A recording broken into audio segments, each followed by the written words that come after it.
Okay. Uh, Hello, everyone. My name is Amit Bush. I'm an associate professor of English at the University of Oklahoma.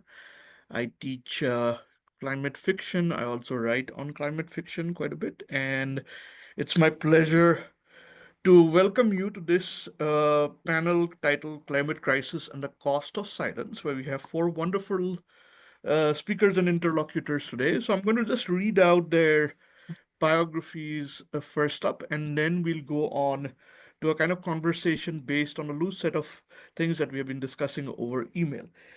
So our first panelist is Amena Saiyid, and Amena Saiyid is a Washington D.C. based correspondent for Cipher. She's a climate and energy journalist with expertise analyzing the regulatory, legal, and legislative impacts on the U.S. energy, chemicals, and manufacturing sectors. Amina has covered the intersection of US policy and the environment for over 20 years, most recently as a senior climate and energy analyst and journalist for S&P Global. As a founding member of the team, she reported, edited, and analyzed the impacts of global climate policy developments on the financing and installation of clean energy technologies. Prior to S&P Global. Spent 13 years as a reporter for Bloomberg Environment, now energy and environment news with Bloomberg Industry Group, covering EPA appropriations, pipelines safety, and hazmat transport, air pollution, and more. In between stints with Bloomberg Industry Group, she was also an associate editor with S&P Platts, now SP Global Commodity Insights, analyzing coal, uranium, and emission markets. She has served as a congressional fellow at the American Political Science Association and was an editor with Argus Media covering climate change, air quality, and emissions markets. She holds an MA in journalism from the University of Missouri, Columbia, and a BS in chemistry from the College of William and Mary. So welcome. I'll move to the Thank next. you. Happy to be here. Yes. Thank you so much as well. I'll move to the next presenter and panelist, Avinash Chanchal, who is the campaign director for Greenpeace South Asia. And Avinash is also a former journalist and published author. He's been a campaigner with the organization for 10 years, extensively working on issues of air pollution, fossil fuel emissions, climate justice, climate adaptation, COVID-19 response, and more. Avinash's book, Singroli File, is a powerful story of communities demanding their rights when faced by highly exploitative large coal corporations. So, welcome, Avinash. Our next panelist is Dr. Kanika Gupta. Kanika Gupta is an art historian, trained dancer, filmmaker, and author whose works bridges the worlds of ancient Indian art, mythology, and storytelling. She holds a master's in art history from the Faculty of Fine Arts, Maharaja Sayaji Rao University, Baroda, Gujarat, and a PhD from Jawaharlal Nehru University, Delhi, my former alma mater as well, specializing in the study of ancient Indian motifs.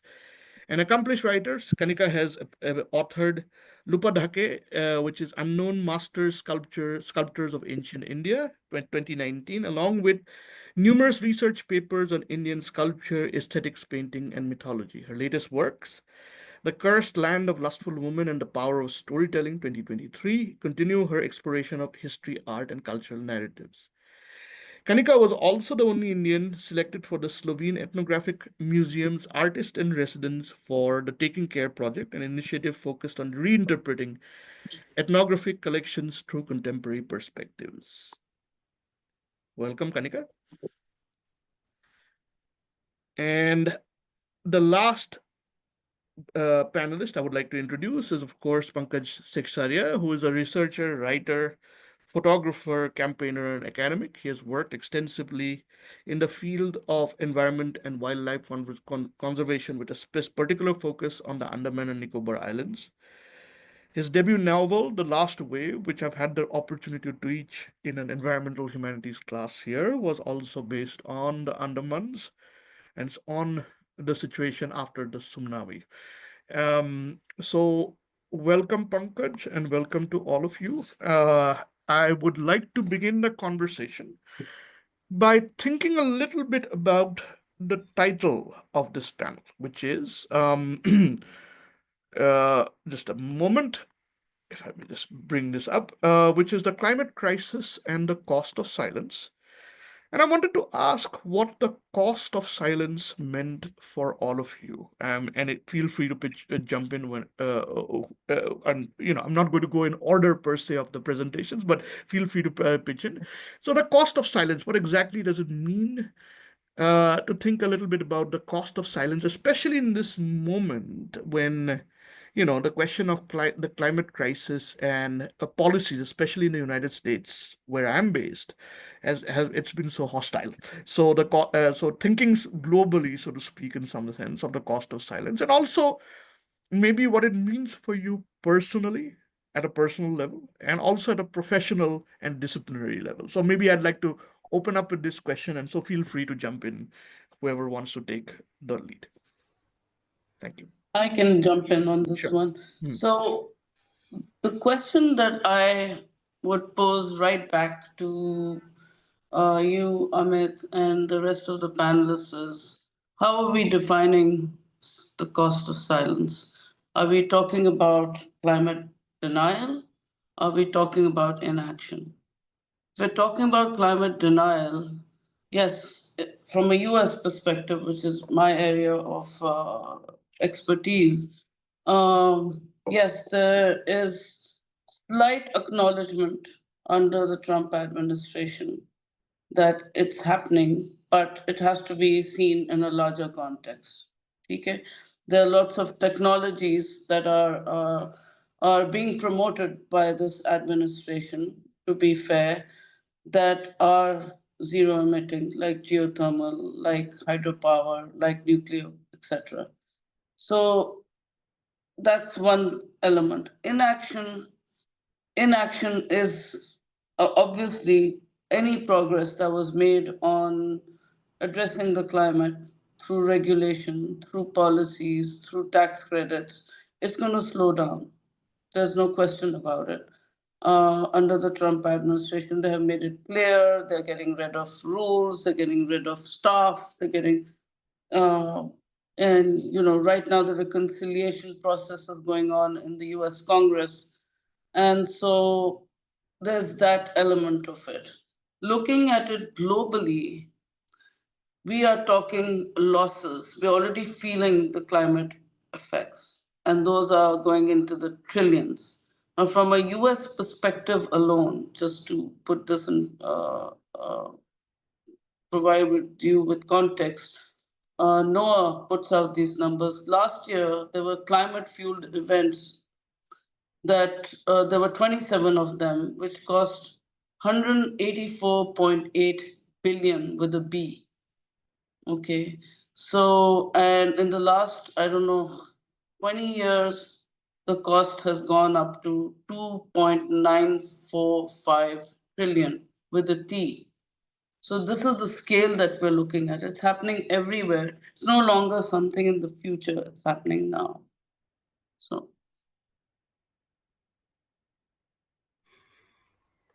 Thank you so much. Of course, the question of, on the one hand, climate denialism is an issue. And you're correct to point out the question of slowing down under the Trump administration. But there's also the issue of, let's say, uh, just the cumulative effect of climate change and the fact of how, for instance, both we at individual community levels as well as at policy levels can kind of think a little bit about this global dimension of climate change itself. So I would invite the other participants maybe to respond to the specific questions put out by Amina, and then we can kind of extend this further in the discussion. Thank you. Yeah. So, if I may come here, I just want to say that in terms of personal experiences, and I come from India, this is where I'm born and brought up. I think there is a huge lack of awareness and conversations around this at a government level and also within the people. And since we all know that governments are largely people driven, no matter how much we criticize them, ultimately we are their vote banks. If we do not raise this as an important point, the government will never take it up, at least in India. So, for example, even in Delhi, there was this state election very recently. The entire conversation was around building of roads, how bad the roads is, how many more bridges we need, how many more flyovers we need. Nobody wanted to speak about pollution, for example, or even if some people did speak about pollution, it was just a matter of propaganda, because nothing has ever changed per se. And in terms of effect, I think we all feel the effect, especially we in India. We, especially the city people, let's say Delhi especially, for example, we know how bad Delhi is. It's in the news all the time. Each one of us feels it. We ignore it constantly, and somewhere deep inside we know there is nobody at this moment in Delhi who's not sick or unwell, having some or the other breathing issues, some or the other respiratory issues, or stomach or gut issues. But then we never ever address that it may be due to a larger climate change that is more than evident to all of us. And it's not simply in terms of air pollution or bad water, or for that matter the hybrid seed food that we eat. So hybrid seed is a huge issue in India as well. There are farmer suicides. So everything is linked. First of all, we cannot segregate farmer suicides as a separate concern and climate change as a separate concern. It's all linked. So we are constantly failing to address it as people, as a society. And there is a huge lack of conversations around this. And that is suicidal, because the effects of it for us in India are very evident. In the past 100 years, in particular, if I look at the reduction in forest coverage area in India, it is unbelievable. I think it'll be the maximum in the world, and we don't take note of it. And we feel it does not matter.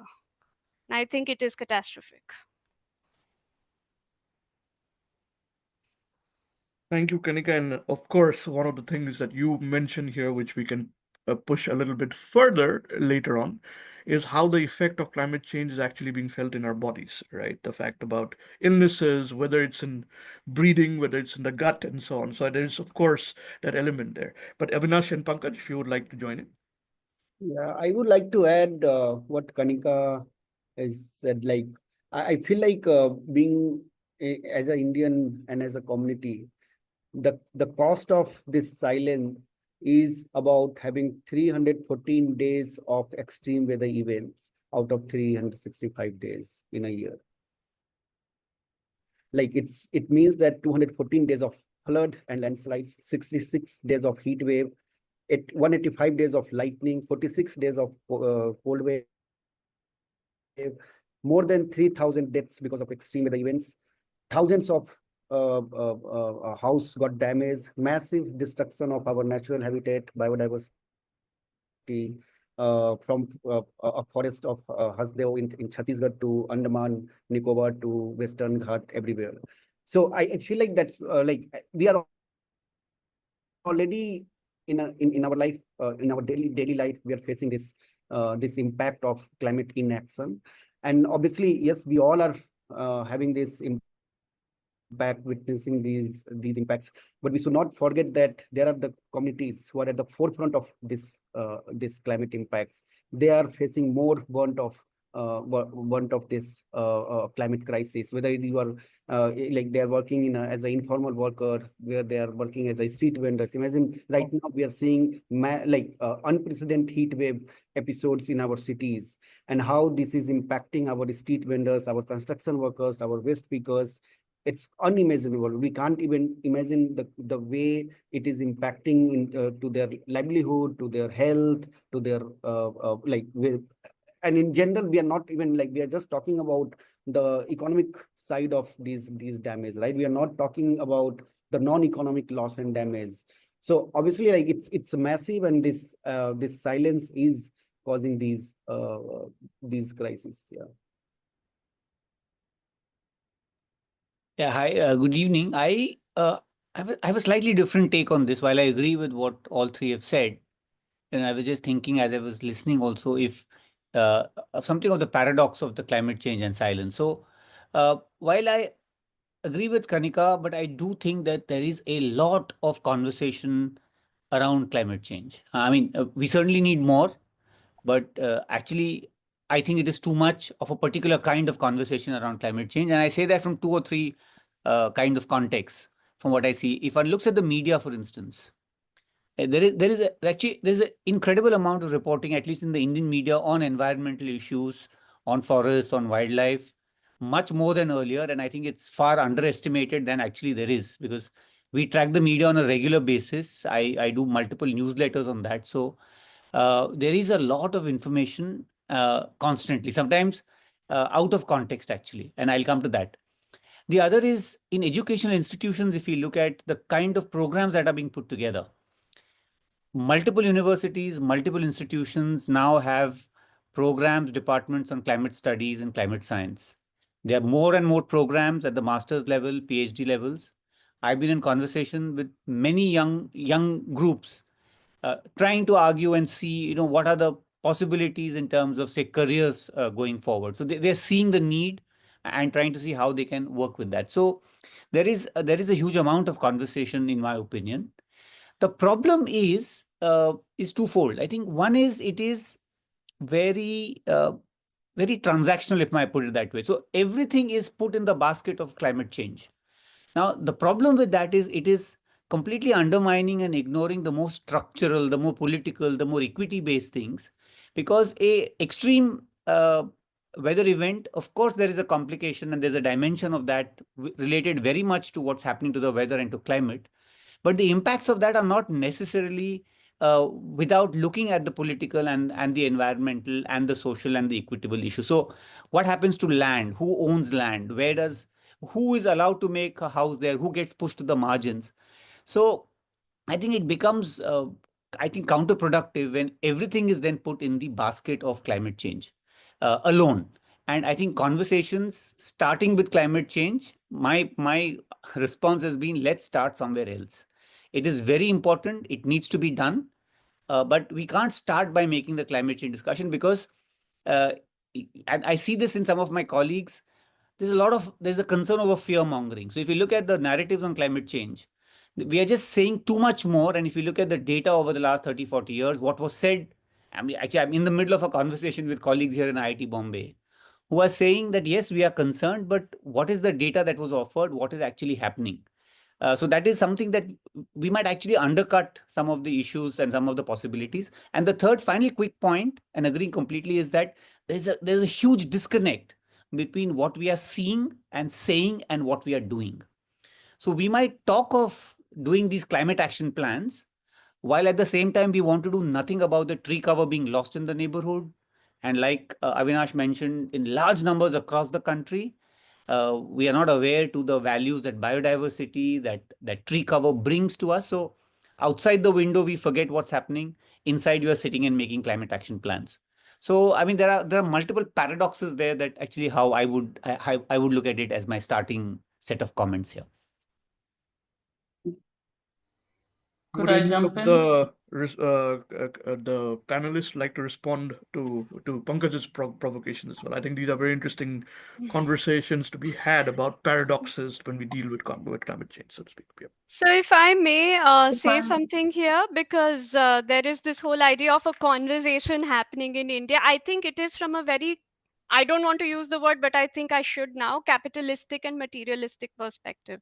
It is not talking about the human side of it, the reality side of it, and we all expect some technology to come and solve it. We forget that the biggest technology is a forest. And everything need not be controlled by humans. We are such control freaks. We think we want to control everything. It does not function like that.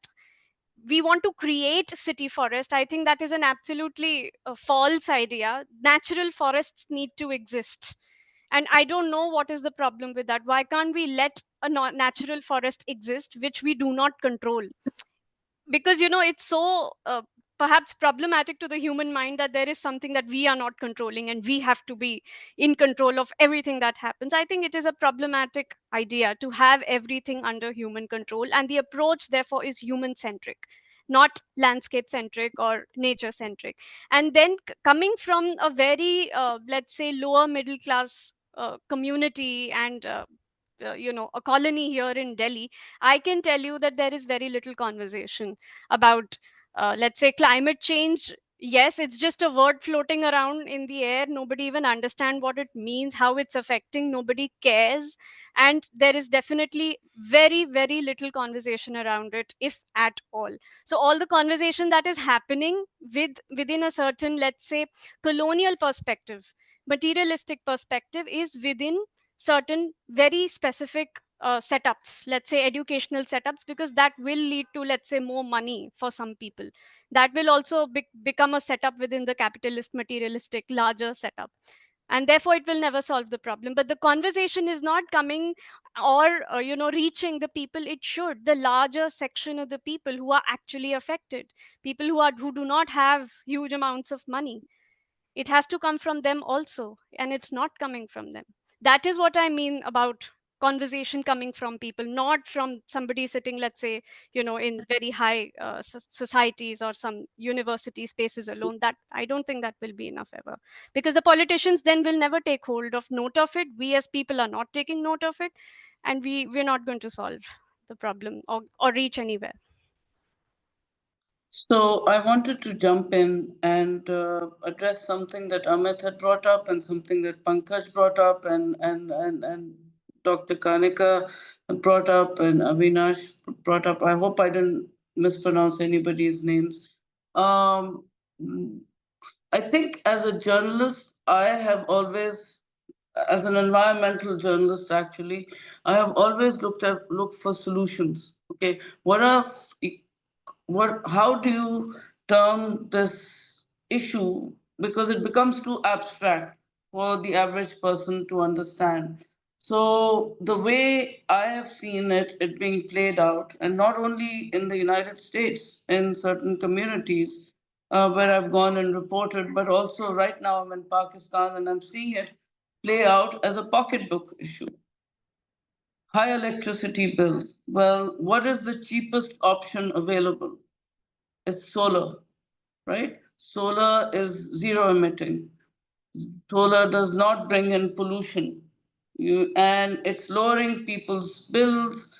It's leading to a slightly better quality of life in the sense that they are not being impoverished by extremely high electricity bills. I have seen the same thing, same pattern, in fact, work out in a school in Pennsylvania where I reported in the run up to the election last year. And there's a small town called Steelton, Pennsylvania, which is the home of the first US steel plant. And over there, the school with I think 90% of the children in that school were coming from, live below the poverty line. And the school administrators wanted to, they wanted to get more resources for the school, but all their money was going into electricity bills. So what they did was they entered a contract, and there's a huge solar array field. There was a covered landfill. They put the solar array, and they were able to lower the electricity costs. They applied for a diesel, I think it was an electric school bus initiative. So they've got electric school buses running. They've cut down the fuel costs, etc. Here in Pakistan, I was out in Baltistan, and I saw schools, a solar panel. I think a pair of solar panels were being installed so that the children could have, fans and electricity during the day so they could study. I went to a small urban school in a very low income community in Karachi, and I saw that they are using solar panels to power the laptop so they can teach them how to write, you know, for little kindergarten children. So the idea has to be that if you want to promote this conversation about climate change, you have to look at climate solutions, and you have to present those in terms of how they affect people's pocketbooks. Avinash, would you like to respond? I feel like I like kind of agree about the fact that there is enough noise in a certain pockets, certain academia, certain intellectual debates, those intellectual spaces. There is enough noise about it. Also, if you see the policy documents which our government has been preparing from last many years, from at least from Paris agreement, all these documents we have in place. Like in India, we launched our national action plan on climate change in 2008. But at the same time, we have been seeing and those, if you go through those documents, it's well written, well researched documents, right? But it is just becoming a guiding document, and it's not like there's no implementation of those like whatever recommendations are there in those documents. It remains recommendation, and not the implementation is happening about on those. So I feel like that's the real gap, that in one pocket we are seeing a lot of discussions, research, policy papers, but at the same time, we don't have any stories about how communities are facing these crises, how communities are fighting against these crises. Like there are also a lot of stories are there when we talk to the worker groups, when we talk to the frontline communities. They come up with a lot of stories, which I feel like is a story of a resilience, is a story of a solidarity, which no one talks about. So yes, there is a noise about climate change, but at the same time, we are missing somewhere that that story about climate change, and it all like becomes like a very jargon or number heavy, data centric like noise, and not the story driven, the human like experience driven discussion and discourse. Yeah.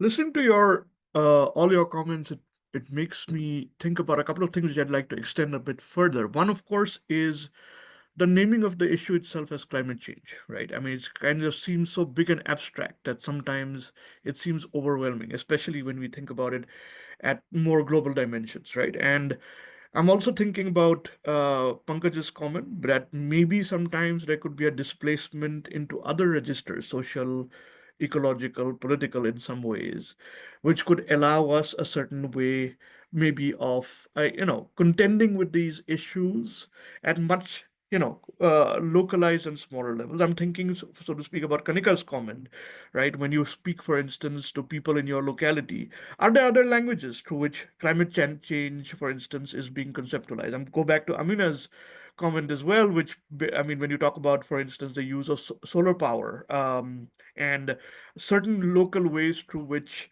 the question of, let's say, climate change or even the question of environmental degradation is being talked about. And finally, to Avinash's point about stories, which of course is something that really interests me as well. Like, what are the stories that are being told? What are the more, located stories that are being told through which a larger abstract problem, like let's say climate change, is actually being contended with, is actually being conceptualized. Maybe there's a gap between what we can call the kind of policy, the abstract theoretical discussions, as opposed to the languages that are forming from spaces. I wouldn't say spaces necessarily from below, but languages that are forming, so to speak, in different locations about climate change. So maybe it might be just an invitation to talk about that in some sense, as opposed to, let's say, a larger abstract concept like climate change itself. So I would invite your responses to that. Thank you.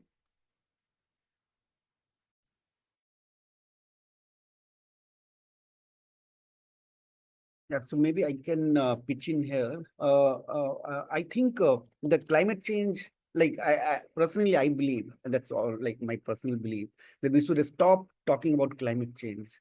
Climate change is a housing crisis. Climate change is a livelihood crisis. Climate change is a public health crisis, and we have to deal in that manner, right? Like for an example, we work with street vendors for heat wave campaign. We never talk about heat wave or climate change with them. We are talking about how they have a right in the city, how they have a right to get equal public space, how they have a right to do the bending in the place where they are doing it, and how heat in the context of heat, and when they face eviction drives from the state, is making the things worse for them, right? So we are not talking to them about climate change. We are talking to them about their livelihood, about their public health, about their housing crisis, and so on. And that really moving, like we can definitely see how when we talk about the issue which people think are personal, right? We need to make the whole discourse personal. We need to talk about their economic struggle, their other social struggle, and then they will come along with us to fight climate change. The problem is all these climate groups, all these climate advocates, when we talk about climate change, we only talk about the climate change as a something in a very silo manner. So I think we need to break that. Yeah. Yeah, if I I may say totally here, agree. yeah, please, sorry, go ahead. Uh, No, no, I was going to say I totally agree with Avinash. Like, as I mentioned, you have to talk about it in terms of pocketbook issues, or you talk about it in terms of jobs, bringing in trained union workers. You can talk about economic opportunities for training people in certain skills in certain areas that the clean manufacturing, clean tech economy is creating. Bring more people into the conversation. But unfortunately, the issue of climate policies, climate politics has become very bifurcated and has become politicized, especially in the US.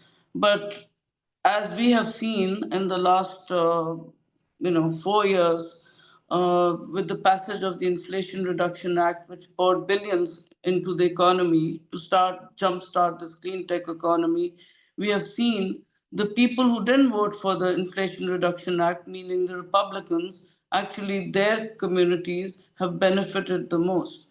So there are a lot of stories to be told. The story can be told of a young apprentice worker, of of a school that has suddenly being able to teach its children about water scarcity. Water scarcity is something that sort of gets underplayed, and it affects South Asia most, in Pakistan, in India, in Bangladesh, in Nepal, and all of these places. Water is affecting, and climate is affecting the supply of water, how water flows in, what kind of water treatment is available, where salinity issues are happening, where flooding is taking place, where we're running out of water.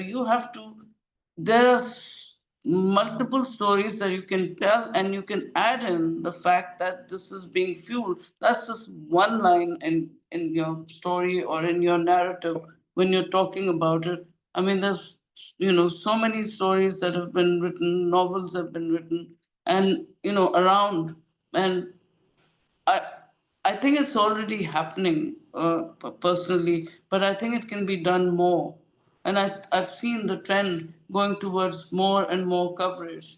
Of course, some people are jumping on the bandwagon and taking advantage of it and trying to fit other issues into it. But for the most part, this is how I see it. Yeah, so if I may come in here, I just want to say that I still feel that there is a huge amount of lack of awareness, which I personally witness when I work extensively. So, for example, in Odisha, I have been working since 3 to 4 years, and I've been working with farmers, working in the sense I've been interviewing and documenting cotton farming, and it is being encouraged to use genetically modified seed despite knowing the fact that Odisha is still a more or less virgin land for cotton farming. So, if we look at Maharashtra, farmer suicides have been extensive. And why? Because it is this cycle of GM seed. You keep adding more fertilizer, then more chemical, and then ultimately the farmer is going to get into more and more loans. He is not going to be able to repay.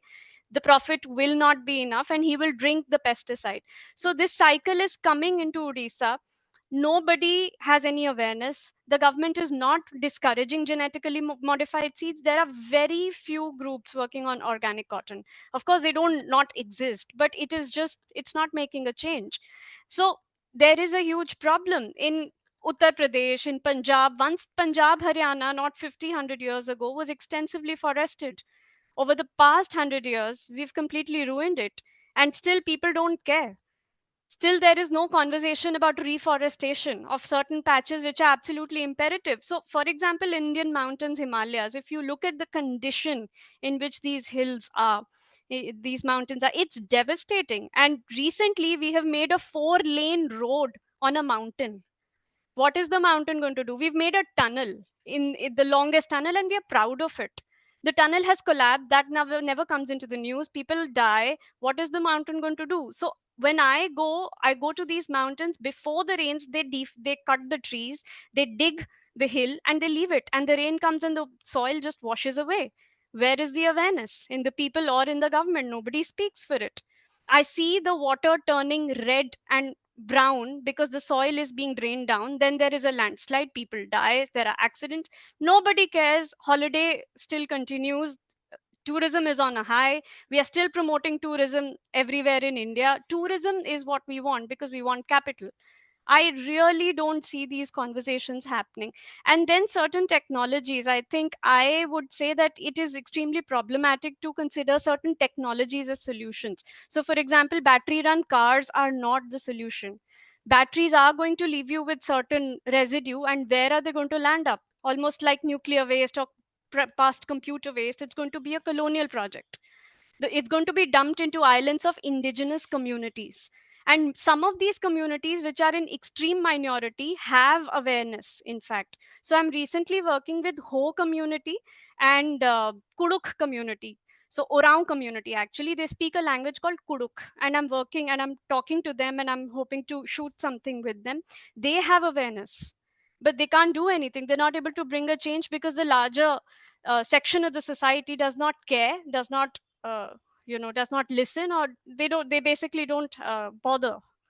So I think, yes, certain indigenous communities, Adivasi communities, they have certain kinds of awareness, especially in Jharkhand where I work, or Odisha for that matter. I'm working in eastern part of India since the recent years. But otherwise, what I see is a very, very sorry state of affairs.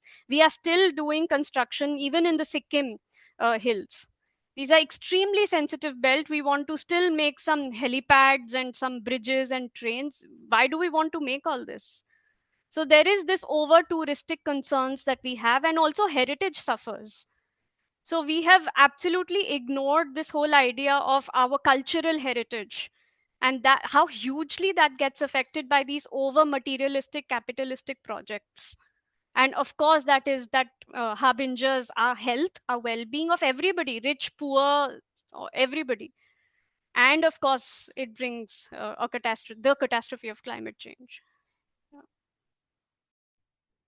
Amit, I was just wondering if I could ask you to reflect as you uh, teaching climate fiction and engaging with the story and text and students, both from where you're located, but also say the context of South Asia where we are.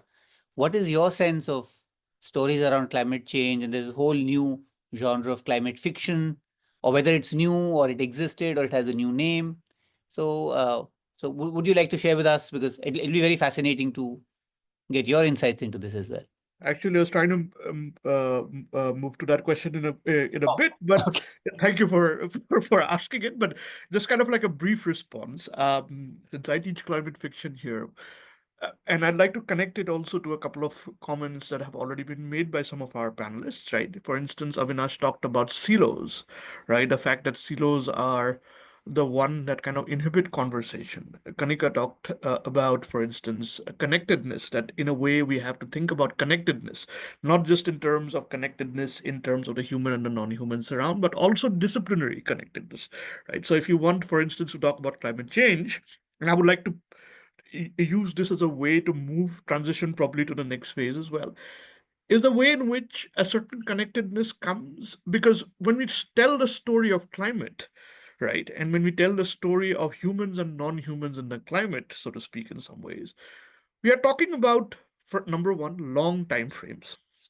Right. We are talking about time frames of planetary history. We are talking, in some sense, also about time frames of the present. We are also speculating about the future, right? So, in a way, one could obviously say that here too, it's not just a kind of disciplinary connection, so to speak, in some sense, but it's also a kind of temporal connection, one that you cannot think linearly, although we do think linearly. I mean, and I agree with Kanika that in many ways, capitalistic thinking in forces us to think linearly, so to speak. But there are other ways of thinking about the interconnections of different time frames. For instance, when you talk about indigenous groups and so on, that definitely bring a much more complicated story into the picture. And I think part of the question of climate change and climate change fiction comes precisely from that, in terms of not simply telling stories of the ticking time bomb scenario. But I mean, look at, I mean, the classic kind of genre which is prevalent here in the United States is that of a dystopia, which is, as Jennifer Wenzel once said, the third world coming to the first world. The idea of, like, the first world becoming the third world. And I think a lot of my students are kind of immersed within that kind of framework. So part of it is also to think about how they are being affected here and now. Making those connections, I think, is the essential bit. That it's not simply a problem there, it's also a problem here, but here and there kind of keep merging together. Think, for instance, even about the typhoons and the storms that happened in the US in October. I mean, in Florida, for instance, and the fact that the superstorms are growing, so to speak, in magnitude. But that's a way of teaching it. I would like to repose this question though. Let me begin first of all by asking a question about representation. Pankaj has written a novel, right? The Last Wave. Brilliant novel, which I would highly recommend everyone to read, about Andamans. And of course, your work is so much about the Andamans. Kanika works in art history, which obviously makes us think disciplinary, in a disciplinary sense, in longer time frames, right? I mean, your work also is about ancient. I mean, your first book was about ancient India, and in some ways, you're thinking about longer durations of time. I mean, I'm fascinated by how your scientific background, for instance, influences your journalistic writing. And Avinash, if you can talk a little bit about your book as well and how you brought these different dimensions together. Maybe this could enable us not simply to talk about the cost of silence, but the possibilities of speaking. So let's think about that maybe in the second section. So anyone who would like to jump in.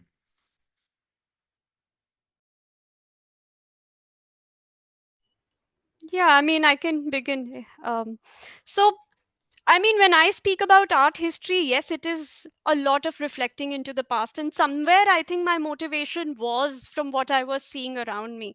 Talking about the Himalayas, let's say, I'm born and brought up in Delhi. I would always go up to the hills. And it is not long durational in India, very sadly.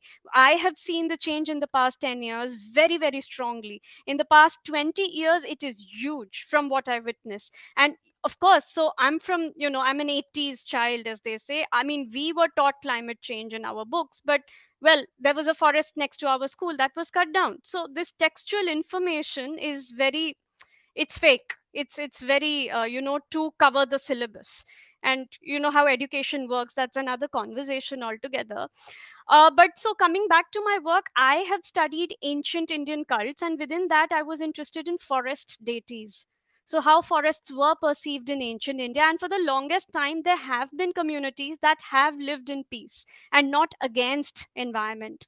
So, what we see of history is as if we just have 5,000 years of history and then suddenly humans were, I don't know, not even Homo sapiens. It's not true. We've had much longer historical period where humans were living and they've not left trace, and now we're finding little traces across the world from archaeology that communities have existed, and these were forest gathering people. These were not agriculture based communities, and they were not some poor poverty stricken people. They were very advanced communities. So how we perceive indigenous communities, particularly in India, is still very, very problematic. We see a certain kind of people who live within a certain, let's say, forests or spaces as below or as poverty stricken. That is the larger image, which is a very problematic image to begin with.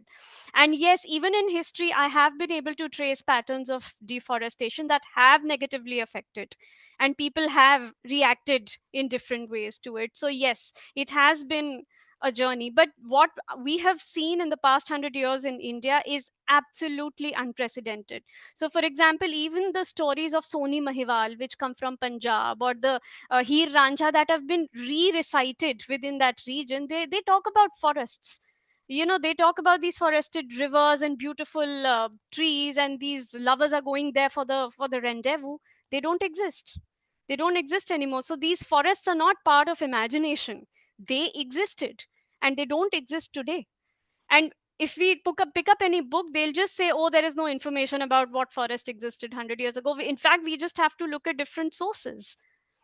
So I think art history that has, I mean, again, it's not as if one discipline will talk about forest, one discipline will talk about this. We have information, and it's right there for us to tap into. So art history is a great source to study, to look at all of this. I think, yeah. That's a fascinating response. And just to kind of just continue my response also to Pankaj's question I was thinking about.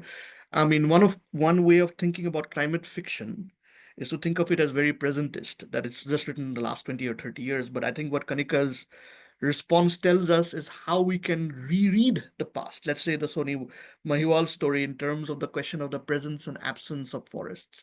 That in many ways the perspectival point of, let's say, climate change makes us reread older texts in different ways as well. So maybe that's one way of kind of addressing your question. But any other responses anyone wants to join in terms of your own kind of, you know, own endeavors, both professionally, artistically, as well as in a disciplinary fashion?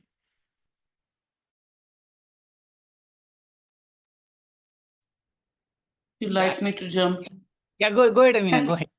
We were all No, waiting. Yeah, no, no. I was gonna say that from a personal perspective, just answering your question about the link between chemistry and journalism. I was, as a child growing up in Pakistan, I was always, interested in, picking up papers. And we, in our school, we had this, time after, when classes ended, or when break ended, we would be given the opportunity to go and, pick up the litter. Of course, I jumped at it because it's a way to avoid going back to class. But, in the larger sense, some of the good stuff filtered in. And, I became obsessed with this idea. And so I think that, some of those things filtered in. Then I was studying all about chemistry, where you are seeing different things react. And what we forget, and I keep coming back to the same thing, I'm sort of going on a slightly different tangent to the rest of the panelists. But some of the solutions are involving chemistry. So I'm able to see what I studied in action. But from a larger perspective, I would say that, in all of the sciences, you test, you verify, you question, and then you confirm.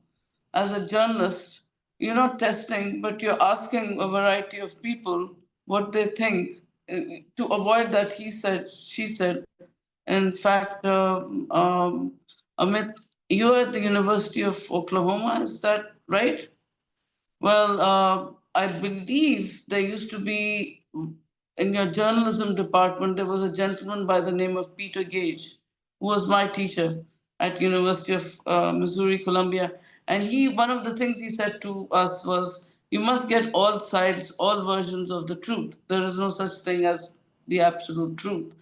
And that applies in, it's sort of a scientific technique. Yes, you use data to back up everything you say. Yes, you talk to people. Yes, you look for solutions, but you also provide the perspective, the nuances, etc., of bringing the issue to light. And I think when we go into our own personal experience and we're moved by certain things, that's what causes you to, and causes you to be true and passionate and sincere in your writing, and trying to convey, the enormity of what faces us, right? I mean, we're dealing with flooding, we're dealing with water pollution, which Kanika brought up and Avinash also brought up. And you have to think about it. Okay, if there's pollution happening, or if there's little water and there's pollution, so whatever wildlife, whatever fish or other species that exist are going to die. And that means your population, the people living on that particular fish or whatever sustenance, crabs, what have you.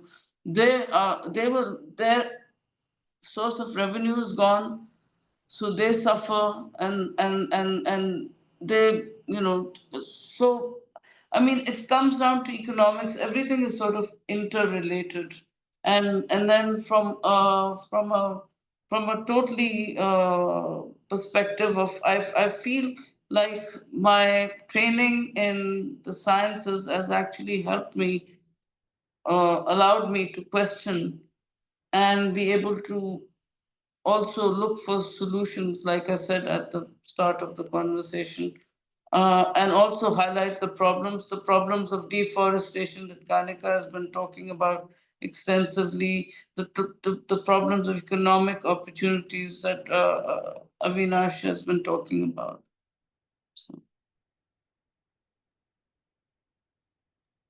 I'd invite both Pankaj and Avinash to respond. And Pankaj, I also have one slightly related but slightly different question as well, especially dealing with aesthetics. Because since you've written both a novel and you've written a lot of books on the Andamans as well, what's the difference that you find in the representational register, if one were to put it, between fiction, writing fiction, for instance, and writing the other works, which you're kind of, you're quite prolific in terms of your writing on the Andamans, so to speak. So if you could respond to that, and maybe we can kind of close with Avinash as a response to this question as well, because again, you have written a book as well, which I think might be interesting just in terms of the principles of construction of that book, the ability to speak in in a certain sense, which is given by a particular medium as well. Sure. So actually, I have written only one novel, so it's not like I've done a lot of writing. But I think the thing that strikes me about writing a novel, and that remains the possibility of a novel, is the complexity and the grace that we inhabit and the world is part of. Because I think as a journalist, certainly as a campaigner, even in the courts of law, the world is pretty much black and white. So the space for the gray, the space for the nuances, the space for the um, non-binary is actually not there, or is very limited. And I think what I realized in the novel is that it demands, and I think a good novel demands that you represent. In that sense, you also asked about representation, that all voices are symmetrical. I mean, in some senses, we if we are honest and we realize each one of us has our compromises and our compulsions, and there's no real good and bad. And I think what one of the lessons, if I might argue, from doing the novel, some very interesting, one or two very interesting, uh, say, real life incidents of a real life person in the islands who knows me, disagrees with my position as an activist. But when he reads the novel, he agrees with the perspective of the novelist. And so there's a contradiction there. So he's seen the same person writing, and when I had a conversation with him through somebody else, he said, as an activist, he did not represent our voice. But as a novelist, I see myself in the story. So, what was the person that perhaps was unrepresented or misrepresented, or even perhaps the villain in real life? So there is that little bit of the gray area kind of expands, and that allows for a very interesting opening up. So you actually break down the silos. That's one very important thing that uh, fiction allows us to kind of do. Uh, on the other hand, I do feel that sometimes the other kind of writing is more effective. A short, quick piece, and that is a journalistic piece, reaches out much more quickly. It has a position. So it kind of goes both ways, and sometimes I feel one should be doing this, and sometimes I feel one should be doing that. But I think the question of storytelling, and I just wanted to make one point. I think good storytelling, along with good science, anything, what I might say, it might be the obvious, but I think it's so important. I have memories of what do we hold within us as memory. Uh, Good films and good stories and good books, and I think that does make a difference. So how do we kind of marry the two, for want of a better analogy, might be where the possibilities lie. If I may just say one thing, I think it is very important for us to understand that while we are talking about climate change and indigenous communities, we have to bring in aesthetics in the sense that we have to at least recognize the aesthetics of the indigenous, which we don't. And our overall urban aesthetics remains highly colonial. So aesthetics is one of the most powerful tool of coloniality, and I think I've written this somewhere in some research papers in my book also. Through aesthetics we are able to control the mind of the larger section of the people without them realizing it. So for example, today, when even today, we extensively go for this American kitchens and security glass construction, low ceiling roof, air conditioning, we are somewhere, subscribing to a certain idea of luxury. And we are talking so much about climate change, indigenous communities, but then there is no recognition of the languages they speak, for example, and the aesthetics and the alternatives which actually are mainstream for them, but for us they are alternate lifestyle choices. So, just to give up, let's say, a shampoo, or just to give up plastic, which again, is brought in a certain way, let's not get there, but to at least acknowledge the existence of the indigenous language, aesthetics, and a certain kind of lifestyle, which is absolutely perfectly possible, is something that we all need to do. And I think that is what I have tried to address in my work. So I've not written a fiction, I've written a piece of nonfiction, but it delves on the story that I created in terms of a performance. And I've termed it the cursed land of lustful women. But I'm actually turning the game. So I'm actually connecting environment and gender. And I think there is a very strong connection from ancient times across the world of these two factors. So, again, I think it is extremely important for us to respect and acknowledge the existence and the aesthetics and the lifestyle, and the language, for example, and the culture of indigenous people across the world, because they are the ones who've lived with nature. Thank you. And we give the last word, since we have upon the hour, to Avinash, and then I'll conclude with a vote of thanks. Just I want to say that either bad or good, I don't know, but I'm not a researcher, I'm not a writer, and I'm a practitioner, I'm a campaigner. So my focus is always about telling stories which can move people. So if you see my book also about Singrauli files, I try to capture the people's story, which often gets invisible in our academics or in our discussions. So I try to make those people's story visible about their fight against fight against to protect their forest, fight against some power plants, thermal power plants, fight against pollution and so on. I would just like to mention also that we really need to also see the visuals of our stories. We need to create visuals, which is because when we say text and all, like we need to also create visuals because it makes more accessible, right? I would just give two recent examples where what we did. We talk a lot about loss and damage, climate finance, and so on, and often it goes with the big numbers. But what we did simply last year is we started doing a museum of memories where we collected the articles and things which got damaged during some climate change, like some climate events in cyclone or in flood or in heat wave. We reached out to across communities of the country and we collected those stories.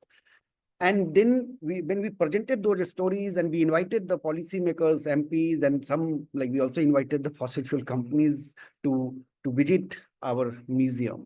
And when they saw those stories, and it was a very personal things, like we had a cycle which got damaged, we had a lot of like things which has a very like a personal stories. That was really very moving to for the audience.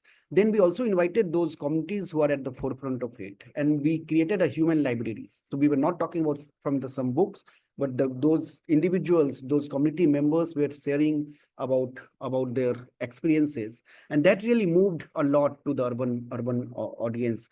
And at the same time, we also need to we need to stop just saying like presenting the story of crisis and so on. We need to present the story of resilience, and there are a lot of resilient stories are there in the community. We need to talk about that as well. So somehow we need to also radically visualize the hopeful picture and make people radically visualize the hopeful future. Otherwise, yeah, we are not going to move people. Yeah. Yeah, Avinash, I attended one of those exhibitions. I think when that happened in Delhi at Triveni, and it was absolutely fabulous. It was absolutely impressive, and I'm so happy we had that conversation there. Thank you for that. That was a very hopeful note to end our conversation as well. And since I'm a literary scholar, I'll do some shairi to end. Like, I wish we had word enough and time to continue this conversation for all time. But since the hour is near, we'll probably have to stop it here, right? So, thank you so much. This was an enriching experience, and of course, a conversation from which I learned a lot. And I'm sure that for the festival and people who are watching this video, this is going to be a conversation that's going to stoke a lot of questions. It's going to stoke a lot of conversations as well. And personally, of course, I'm so glad to be in touch with all of you to know about your work. This is something, I mean, Pankaj, of course, I've met earlier. We've spoken in a forum earlier, but it was great to meet you, Avinash, Amina, and Kanika. And then your works are something that I'll definitely be reading over the summer and learning from them.